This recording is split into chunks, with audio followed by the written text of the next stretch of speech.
Bonjour à tous, aujourd'hui je vous propose de corriger l'exercice numéro 4 du TD, étude d'un cyclotron. Alors tout d'abord, qu'est-ce qu'un cyclotron? Un cyclotron, c'est un petit accélérateur de particules. Ici, typiquement, on va accélérer des protons qui vont venir ici impacter, irradier une cible permettant la production d'isotopes radioactifs. Je pense notamment l'isotope radioactif oxygène, fluor, pour la recherche biomédicale.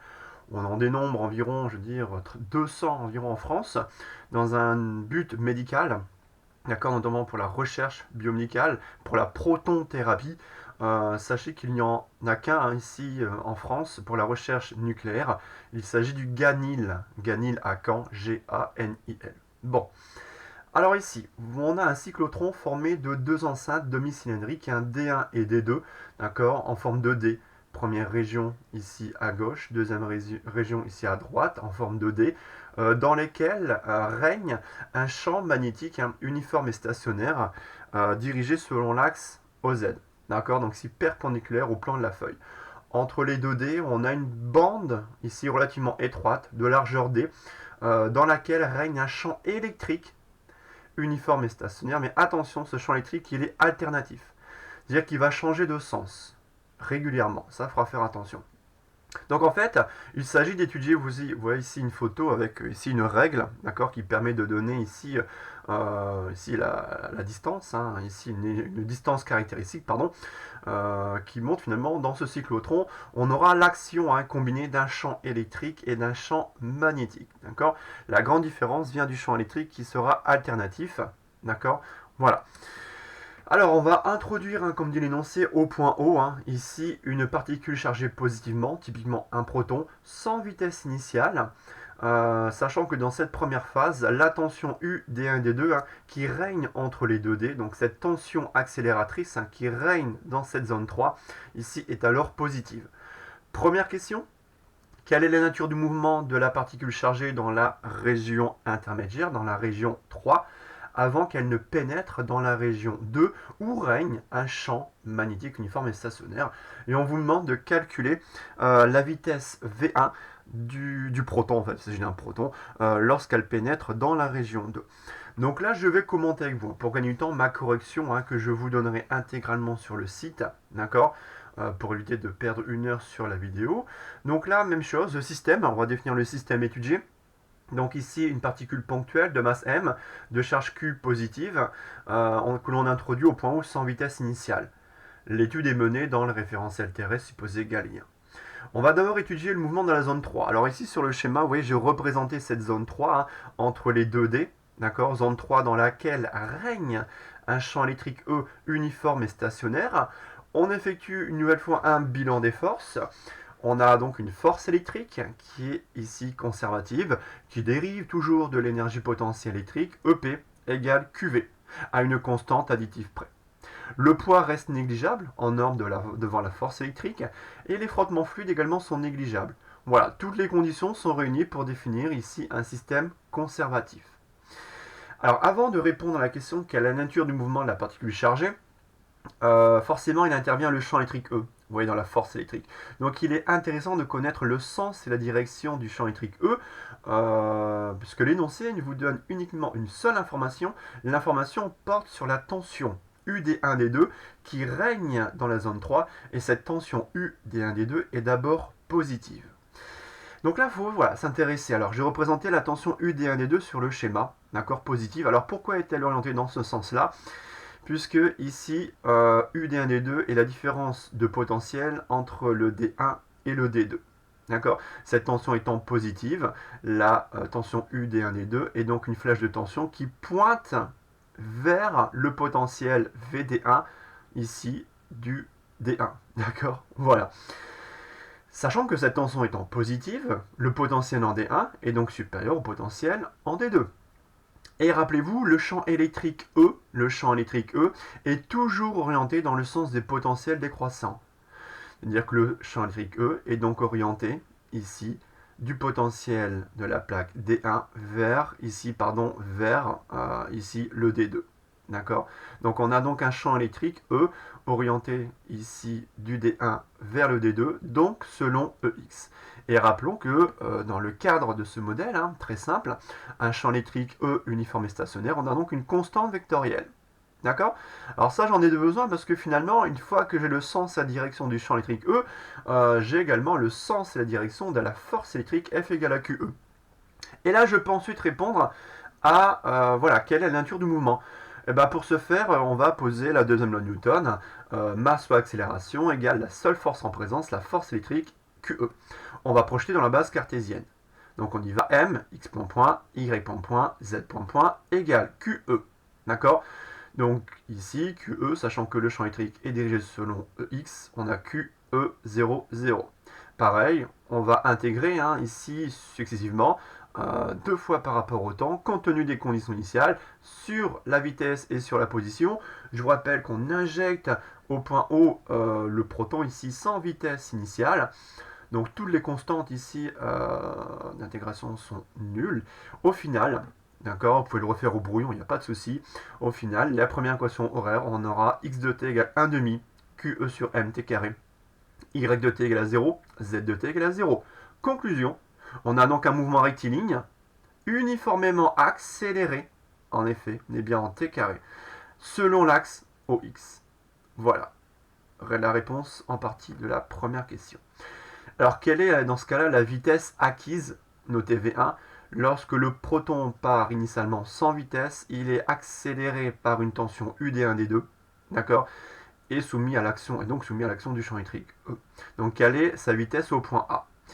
Même chose, on va traduire une nouvelle fois, ça on l'a déjà fait ensemble pas mal de fois, on va traduire la conservation de l'énergie mécanique entre les points O et A. En effet, je ne sais pas si je le dis, mais le système, en conclusion du bilan des forces, le système est bien conservatif. Il y a donc conservation de l'énergie mécanique entre les points O et A, ici.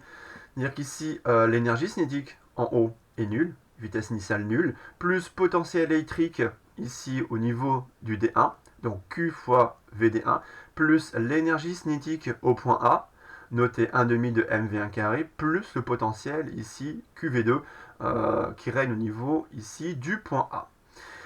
Voilà, classique, on va isoler la vitesse V1.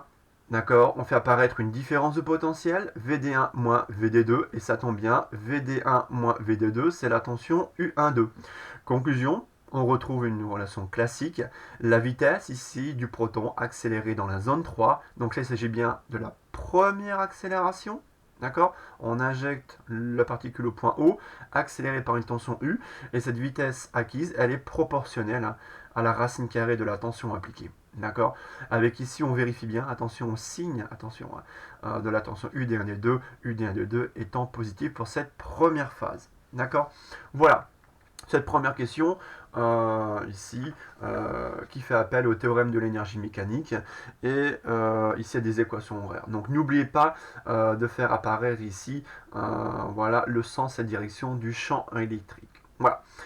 Deuxième question. Alors cette deuxième question, voilà, une fois qu'on ici on quitte la zone 3, on va arriver dans la zone D2 dans laquelle règne un champ magnétique uniforme et stationnaire perpendiculaire au plan de la feuille, dirigé selon plus EZ. Et on vous demande la nature du mouvement de la particule chargée dans la région 2, dans le D2, déterminer la trajectoire parcourue ainsi que ses caractéristiques. Donc là, on retrouve voilà, le mouvement d'une particule chargée dans une zone de champ magnétique uniforme et stationnaire.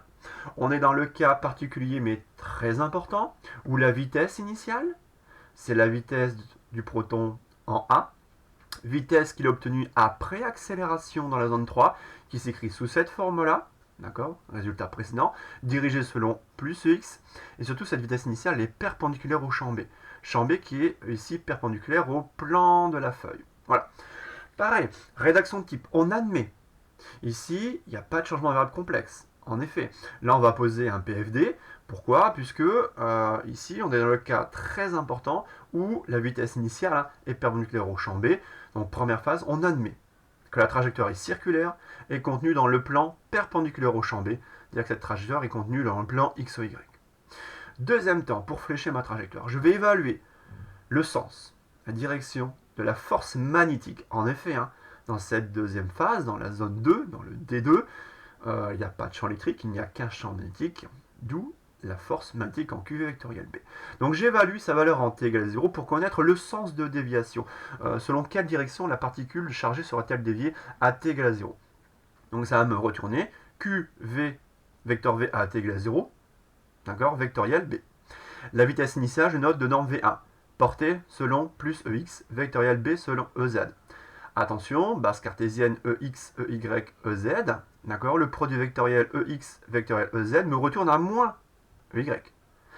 Avec ici, attention, donc on a moins QV1B EY. Et avant de conclure, attention, il faut s'intéresser au signe de la charge. Ici, on a un proton de charge positive, c'est-à-dire qu'à son entrée, ici, au point A, dans la zone de champ B, la particule chargée sera donc déviée avec Q positif selon les Y négatifs. D'accord. Donc arrivé ici en A, la particule chargée sera déviée selon les Y négatifs. Donc on va flécher la trajectoire ici semi-circulaire. D'accord. Parce que le point de départ est en A, ici le point d'arrivée est en D2. D'accord. Ici on est bien dans la zone 2 où règne un champ B uniforme et stationnaire.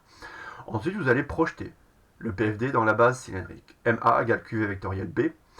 Rappelez-vous l'accélération ici, hein, d'accord. Voilà, moins ici Rθ point carré ER plus Rθ point Eθ. Je note V. Alors V c'est la norme du vecteur vitesse, hein, je notais ici. V c'est Rθ point.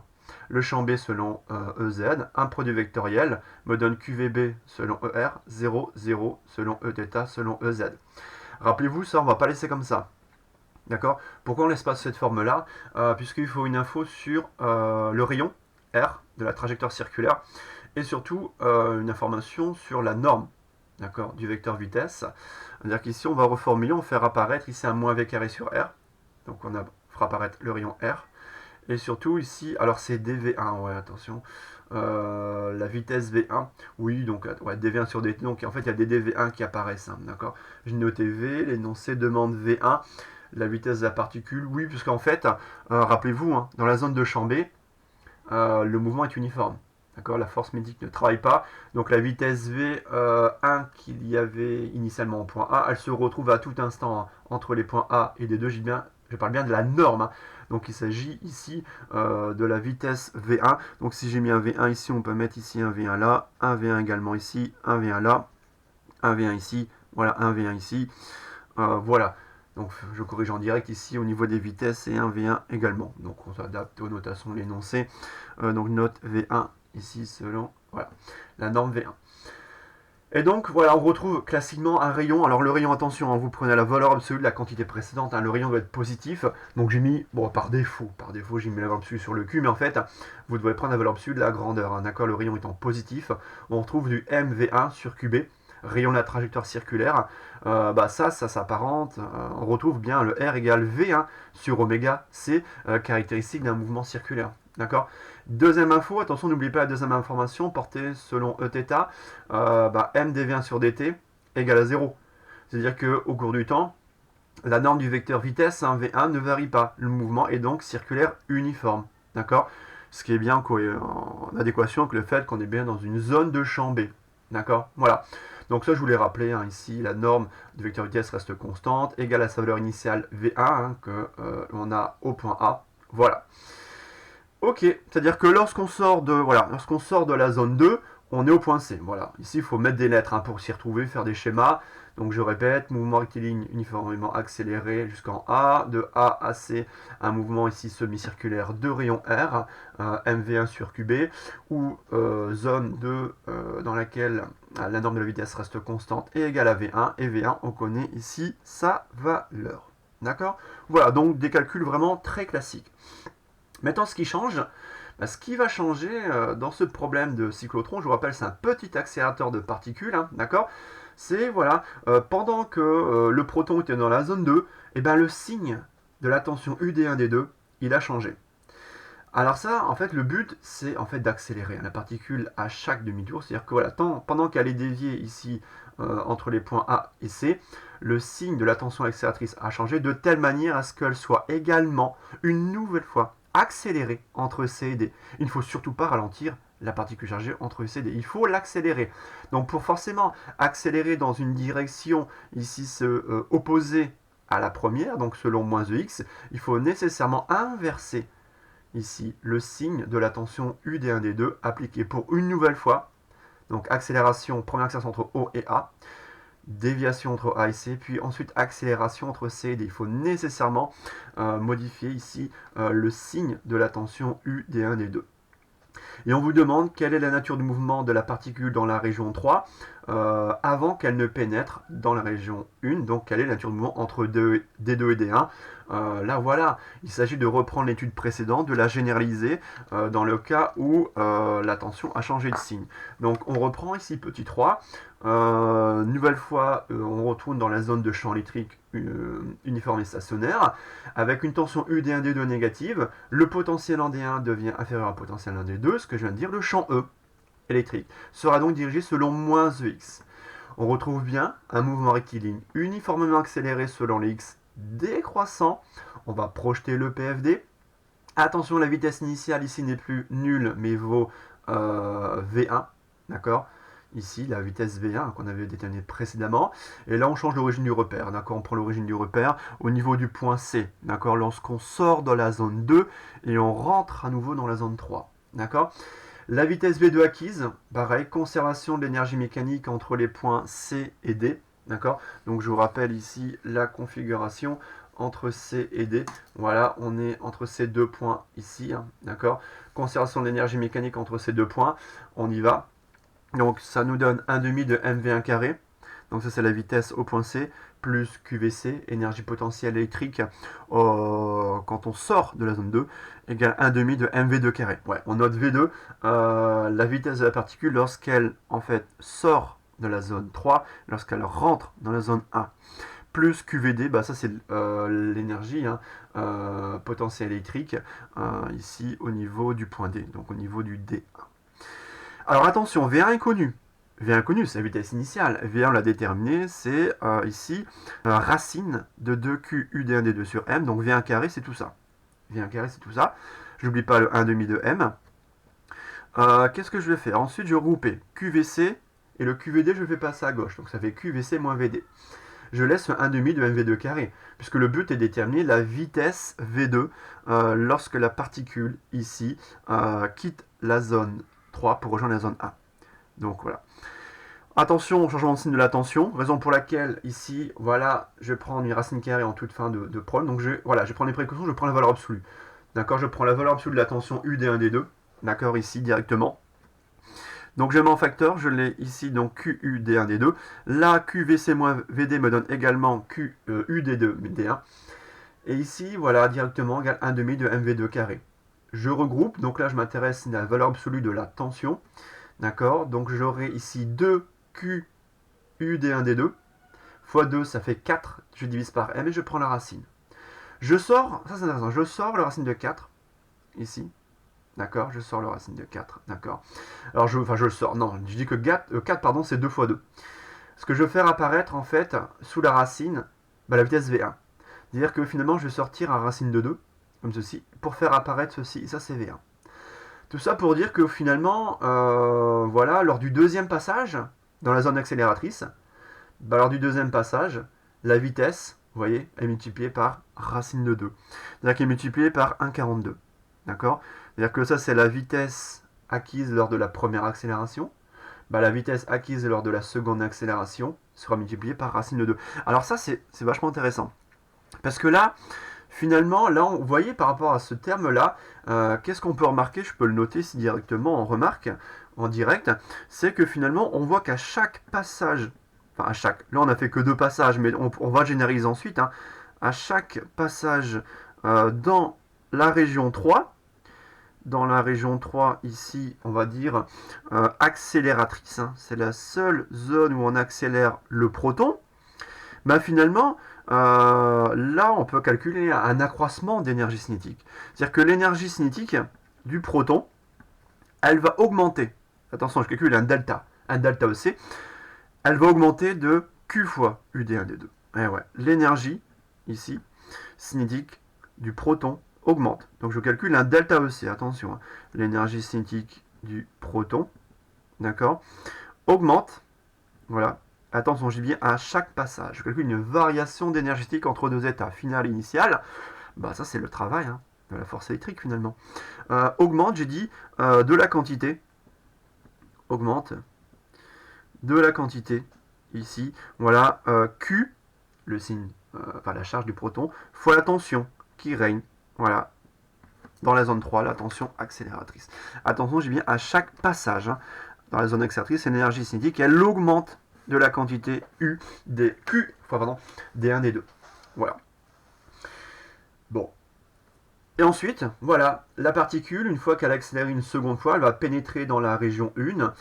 Donc c'est la question numéro 4. Quelle est la nature de la trajectoire? Là, hors de question de reposer tous les calculs, hein. Là, on va ici faire plus rapide. Bah, la particule, on va être plus rapide, elle décrit à nouveau ici un cercle. Donc on a un mouvement circulaire uniforme de rayons. On va reprendre les résultats précédents de rayon R2. Le rayon R2, ce sera la vitesse divisée par la puissance cyclotron. Mais quelle est cette vitesse? Bah, cette vitesse V2, c'est la vitesse acquise lors de la seconde accélération, lorsque le proton passe dans la zone 3 intermédiaire. D'accord? Et ensuite, bah, regardez, V2, j'exprime en fonction de V1. Je dis que V2, c'est racine de 2 V1. Voilà. Et là, vous voyez, qu'est-ce qu'il apparaît? Ben, il apparaît ici V1 sur oméga C. Et V1 sur oméga C, ça, c'est le rayon R1, le rayon de la première trajectoire ici semi-circulaire obtenue précédemment. C'est-à-dire que là, qu'est-ce qu'on obtient? On obtient d'une fait que la vitesse ici, à chaque passage dans la zone accélératrice, est multipliée par racine de 2, mais également à chaque passage dans un D, d'accord, zone de déviation magnétique, le rayon de la trajectoire est également multiplié par 1,42. Oui, parce qu'en plus accélérer le proton, il faut que le proton puisse sortir de la cavité. Le but est que le proton aille ici radier une cible pour produire des isotopes radioactifs. Hein, je vous rappelle pour la recherche biomédicale par exemple. D'accord? Voilà. Et dans ce cas-là, on vous demande, quand on est en nouvelle fois dans cette zone 1, quelle est la durée de cette trajectoire? Bah, c'est un demi-cercle. D'accord, donc vous calculez ici la durée de parcours d'un demi-cercle. Donc on y va, périmètre de demi-cercle. D'accord, ici, pi R2 divisé par V2, donc pi R2 divisé par la vitesse V2. Donc on remplace R2 par V2 sur oméga C. Je simplifie par V2, il nous reste pi sur oméga C. Oméga C plus à son cyclotron égale QB sur M. D'accord, donc Q étant positif, hein, je peux retirer les barres de valeur absolue. Et là on retrouve que la durée taux de parcours du demi-cercle dans les zones D1, D2, hein, donc zone 1 et 2, elle est constante, tout est constant, d'accord? Et surtout indépendante de la vitesse de la particule, ça c'est intéressant, d'accord? Voilà. Et surtout, si on est capable de mesurer expérimentalement la durée de parcours de ces demi-cercles, on peut estimer le rapport charge sur masse. Hein. Charge pardon, sur masse, sur masse, c'est la question 4.2, d'accord. Si on est capable de mesurer ce tantôt, on peut ici mesurer accès des taux. Connaissant B, il faut connaître la valeur du champ magnétique B appliqué, on peut estimer le rapport charge sur masse. Ok. Maintenant, question 4.3. Alors, je ne vais pas numéroter, mais ça, c'est la question, pardon, 4.3. Voilà, question 4.3. Alors, je vous rappelle ça, je vous donne la correction écrite complète. Hein, d'accord, je vous la fais parvenir en PDF. On souhaite ensuite, voilà, on souhaite déterminer la fréquence de la tension alternative nécessaire pour accélérer la particule, donc dans la zone 3, à chacun de ces passages entre les 2D, en négligeant le temps de passage de la particule dans la zone accélératrice. Donc en fait, si on souhaite accélérer la particule à chaque demi-tour, il faut, comme j'ai écrit, hein, que la fréquence de la tension alternative appliquée dans la zone 3 soit égale à la fréquence de passage de la particule chargée. Donc il faut donc que cette fréquence, ici, soit égale, ici, la fréquence de la tension alternative soit égale à pulsation cyclotron, divisé par 2pi. Une fréquence, je vous rappelle, est homogène à une pulsation, ici, est égale à une pulsation divisée par 2pi. Donc on aura QB divisé par 2pi. Ok. Cinquième temps, voilà, donc ensuite on va généraliser. Donc là on vous demande après n passages dans la région 3, quelle est la vitesse V indice n de la particule. Bah là après n passages dans la région 3 accélératrice, pareil, on va généraliser le résultat précédent par conservation de l'énergie mécanique. Donc au nème passage, on aura un accroissement de l'énergie cinétique ici de n fois cette quantité-là. Donc 1 demi de mvn carré égale n fois ceci. Donc on obtient finalement la racine, ici, racine de n fois V1. d'accord, où n correspond au nème passage dans la zone accélératrice. On vérifie la cohérence par rapport à la question 3. S'il s'agit du deuxième passage dans la zone 3 accélératrice, bah, la vitesse V2 vaut racine de 2 V1. Est-ce le cas? On vérifie en effet. La question 3 nous dit qu'au deuxième passage dans la région accélératrice, la vitesse V2 vaut racine de 2 V1. Voilà. Ok. Bon, c'est le but hein, d'un accélérateur de particules. Voilà, ici c'est d'augmenter la vitesse de la particule à chaque passage dans la zone 3. Je rappelle, seule la zone 3 permet d'accélérer la particule chargée. La sixième et dernière question, vous voyez, on est déjà à 25 minutes, hein, d'accord. Imaginez si j'avais repris avec vous intégralement ce sujet à l'écrit, on aurait pour 1 heure, je pense. Donc là, vous voyez, on gagne un peu de temps quand même. Là, on vous demande, voilà, on vous donne le diamètre. Vous voyez un diamètre de 52 cm. Vous voyez, c'est bien cohérent avec la photo. Hein, vous voyez la photo ici. Le diamètre du cyclotron est de l'ordre de 50 cm. C'est vraiment des petits accélérateurs de particules. Hein, d'accord. Voilà, ne pas confondre avec des synchrotrons qu'on verra ensemble dans l'exo de la fiche de TD. Là, c'est des accélérateurs qui sont beaucoup plus grands. Là, cyclotron, vous voyez, 50 cm de diamètre. Alors, voilà. On souhaite... il faut calculer en joules et en mégaélectronvolts l'énergie cinétique maximale des protons accélérés par ce cyclotron lorsque la fréquence de l'oscillateur électrique qui accélère les protons entre les 2D est de 12 MHz. Donc il faut calculer l'énergie cinétique maximale. Par définition, l'énergie cinétique maximale d'un proton, c'est 1,5 de m v max carré. Le rayon maximal, c'est 1,5 diamètre. La fréquence, ici, de l'oscillateur électrique, qui va permettre d'accélérer la particule à chaque demi-tour, c'est 12 MHz.